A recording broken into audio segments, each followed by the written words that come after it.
Hi, the English department has done a lot of work with aligning our standards and curriculum to the new Common Core standards. And so we've taken a look at each grade level and we have really worked to make sure all of those new standards are incorporated into what we're doing and developing new lessons and units, choosing new literature for our students to read and focusing more on nonfiction reading and how those skills will be really emphasized in our classrooms next year. And our goal for next year is to really get down to the lesson planning phase, really this summer, to start in on that and to meet and come up with just common lessons and ideas for what we can really practically use and put into place next fall when school starts. So we're really excited. We feel very accomplished because it seemed like a huge task at the beginning of the year, and we're in a good place. This year with our DIP time, we've been able to really focus on best practices. We've also had the opportunity to tackle a few areas that we didn't have time in the past. One of those was parent surveys as well as student surveys. What else? I would just add that one of the goals of several of our teachers relates to technology, and our surveys were computer-based, so that kind of helped feed into another goal for us.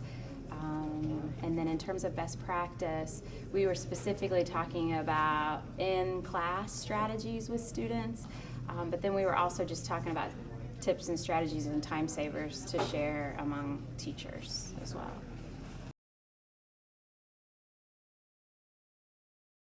This year in the science department DIP, we have put a special emphasis on our labs and making them run more smoothly and making sure that the students are able to integrate some skills that we think are specific to the science department and to really increase the understanding in our labs.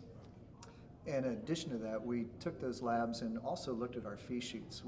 As you know, we all have to come up with about how much it would be for each kid. So one of the things that was nice was being able to take that data from the labs and actually then put it into some things that we need on an everyday basis. That allows us to really kind of charge the kids exactly what they're going to use. Makes it easier on us when all the materials come in, and then it makes it easier on the parents and the students and anybody that does any of the bookkeeping in order to keep everything just right in that right realm. And that is essentially kind of what we did. We also looked at some of our standards and things, went back to the AP documents that really list some of those standards and really tried to tie those in to make sure that our progression was good. And one of the final things that we did is we've talked to the middle school a little bit about changing some of the progressions and making this more of a 7 through 12 science department instead of just doing 7th and 8th grade and then coming over and doing 9 through 12. We're trying to really make all that come together. So that's about it. We've gotten quite a bit accomplished this year in terms of looking at Common Core standards within the department.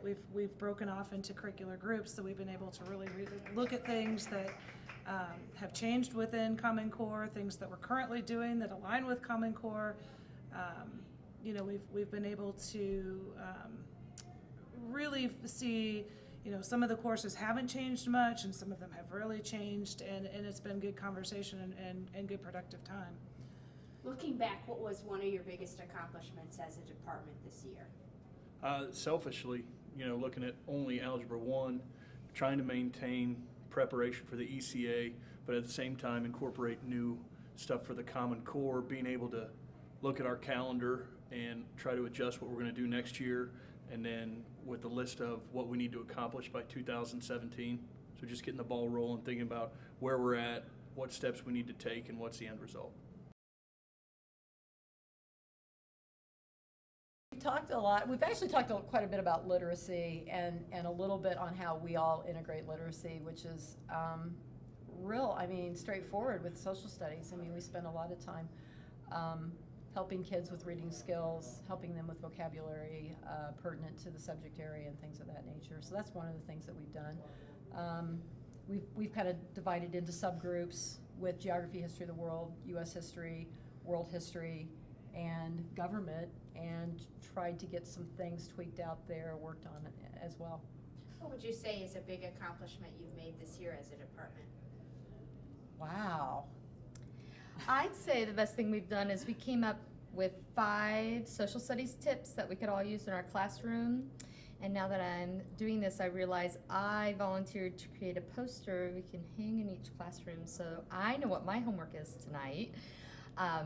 But just something that we think would help a student, whether they're a freshman in geography or a senior in AP government, that no matter the level, that if you can do these 5 things consistently, you will do well in social studies, and we actually think that would convey to any sort of reading within the curriculum in other departments. In our DIP time this year, business department having new standards as of last year had to completely start over with essential standards. So we worked on revising our essential standards, revising our assessments, and our last step then is to look at what we need to do as far as technology, courses, and projects for next year. Reflecting upon the year, what were 1 or 2 of the biggest accomplishments you've made as a department? I think as a department, our biggest accomplishments are getting back online with the rest of the school. So getting back on track with our new standards and then making adjustments to our assessments so that they align with our new and changing standards.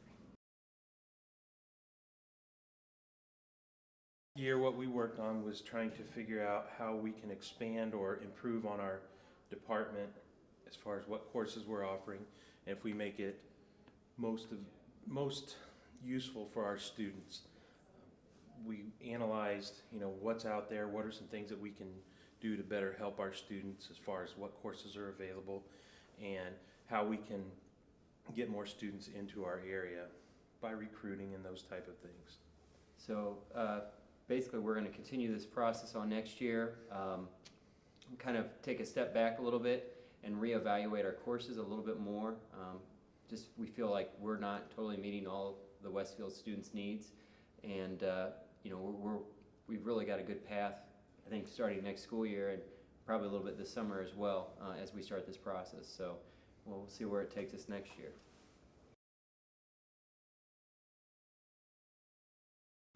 We worked on PR with the art department. We created a photo book of the program and actually set up a display case over at the middle school. And we're also working with the middle school in terms of just getting them aware of what we have to offer here and bridging the gap between the middle school and the high school, and trying to just get more students in the long term to stay in the classes for the long term. Throughout the program. Throughout the program, yes. Our DIP this year, we tackled a couple big issues that we felt like the special education department could really improve upon, that would not only have a drastic effect on our kids and our small population, but then how well they perform in their other classes, so to help the other departments as well. The first part of that dealt a lot with transition surveys. So in our department, we look at not just helping the kids be successful in high school, but helping them transition to the adult world and whatever post-secondary plans they've got. And the state says that every year we have to assess kids and ask them, what do you want to be when you grow up? Or what kinds of plans do you have, and how can we help you get there? So we implemented and pretty much created brand new surveys to give each kid every year based by what grade they're in. So a 9th grader will have one survey, a 10th grader would have a different survey, and so forth. So we created those, and those took quite a long time to get those ironed out. Yeah, we thought through this backward planning, then we'd be able to better not only integrate into our curriculum some interventions, but also really work and target the kids individually and what they needed to focus on and where they kind of saw themselves going. So it helps us schedule their classes, it helps us just talk to them and relate to them, helps us shape kind of what we're doing on a daily basis. So that's kind of the next phase that we're going to tackle with the remaining weeks here of school, and then probably throughout the summer. Throughout and into and then next as we year. go into next well year. Into next year, probably.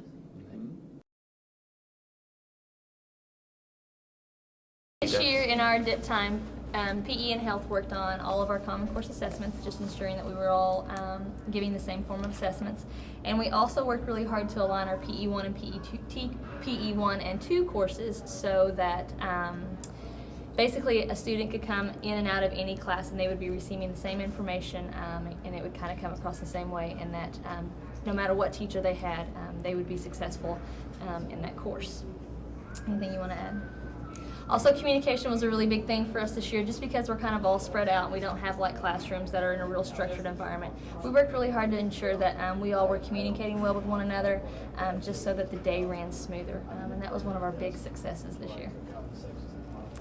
We work a little bit closer with each other than I think most departments do, and the communication issue, not that there was an issue in the past, but just the whole topic of communication really made things a lot better for us. I wanted to thank everyone for their hard work this year on CCG and DIP. I just really feel like we made a lot of headway. I'm excited that the departments got a chance to specialize what they wanted to work on this year and just really push forward with great momentum to get there. Special thanks to Emily Holt for really helping coordinate and communicating and messaging with the staff. I'm really pleased with our results, and I look forward to next year's professional development as well. Our goal is to still maintain our CCGs and our DIPs, but with the CCGs to really add that action group component. And I've talked with a few leaders already about some projects to head up next year as we really look to maximize on school improvement. And then with the DIP groups to also take that in a new direction, keep the momentum going, but also really look to do some training on true professional learning communities and doing more with Common Course groups and really getting to look at day-to-day instruction, get to analyze that data, that testing data, and look unit to unit on what we're doing with formative assessment. So I'm really excited about next year, and I appreciate everybody's hard work and their input. Thank you.